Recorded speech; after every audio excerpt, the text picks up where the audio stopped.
Dear Representative, it appears that Congress is currently at an impasse when it comes to how much to raise the minimum wage by. Biden and the other Democrats want to raise it to $15. Romney and Cotton want to raise it to $10. Kristen Sinema doesn't want it to be in the budget reconciliation at all, and Joe Manchin thinks that $11 is the right amount for West Virginia and won't go any higher. And to be fair, they all have some legitimate concerns. Manchin represents a rather poor state with very low cost of living. The pressure to raise the wage there is not nearly as high as big cities, and they are just trying their best to keep jobs in the state. With such low cost of living there, $11 would probably be plenty for now to raise people out of poverty and live a decent life. Raising it to $15 an hour could cause businesses to vanish even further, and small businesses could be hurt, boosting localized inflation. However, $11 is pocket change in most cities because money isn't worth the same everywhere. Which you can buy in Charleston, West Virginia, the biggest city in that state, with a cost of living index of 87, would require almost $27 in San Francisco, the most expensive city in the nation.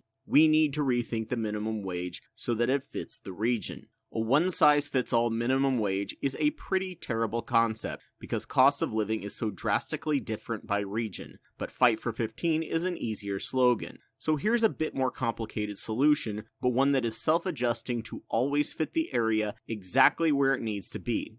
It will create incentives of cheap labor for businesses to create jobs in rural areas, but to also ensure these areas maintain their living standards when these jobs naturally raise the cost of living in the area. It will also pressure businesses in urban areas to support plans to lower the cost of living in their cities by affordable housing plans and good, reliable public transit. The plan. The U.S. government currently has the cost of living rates calculated for each state, city, and county. It's used to adjust pay when a government or military employee moves to a different region. The cost of living index is nonpartisan, and 100 is the average cost of living across the nation. So what we do is to take each county and yearly give them a minimum wage based on this formula. Base wage times cost of living times inflation. The base wage, if Senator Manchin wants West Virginia at $11, would be 13 cents, and around 11 cents if Senator Romney and Cotton want a $10 raise for West Virginia. This would put the minimum wage in San Francisco at $22.50 to $26.78. The impact of this change in determining the minimum wage would be massive and beneficial for everyone in the nation. The impacts on rural and small town areas. With this drastic difference in pay from rural to urban areas, companies that are able to would be incentivized to stay in or move to these rural areas because the labor cost is so low.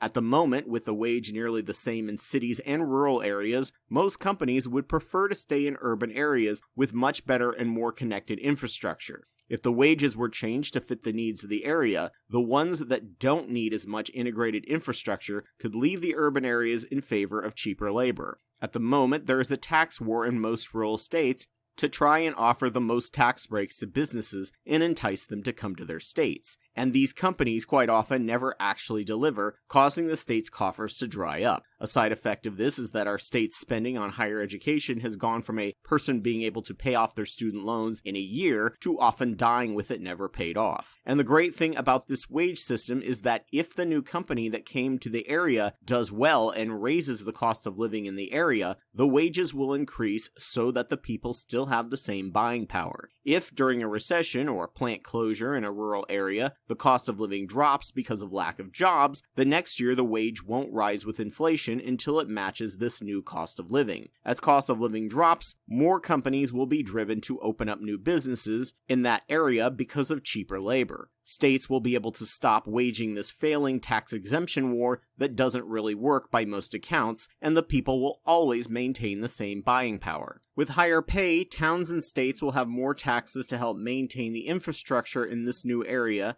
especially if there is a boom in population caused by new business. A serious issue boomtowns like Denver and fracking areas of North Dakota have struggled with in the recent years. The new businesses in rural areas could also pressure the state and federal governments as advocates to invest in better infrastructure such as high-speed internet, roads, and postal service reliability. Impacts on urban areas.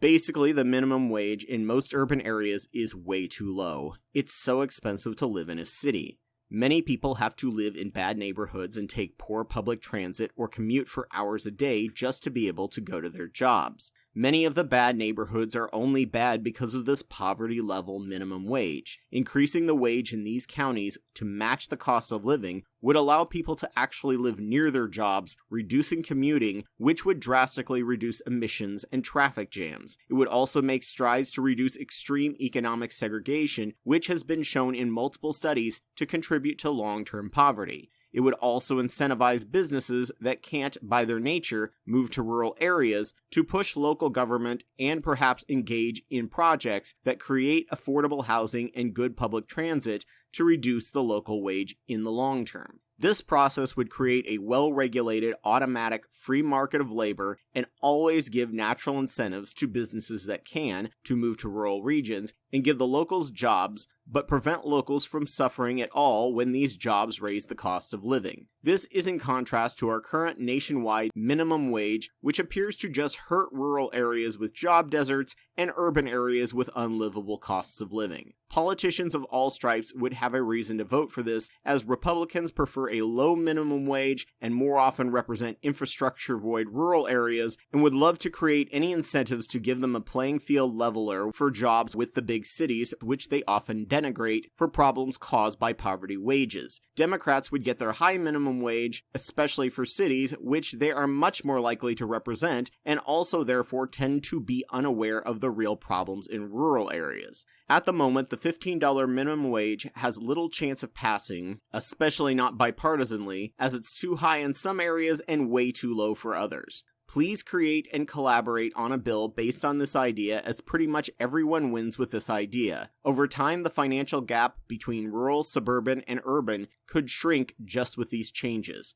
Thank you, your constituent.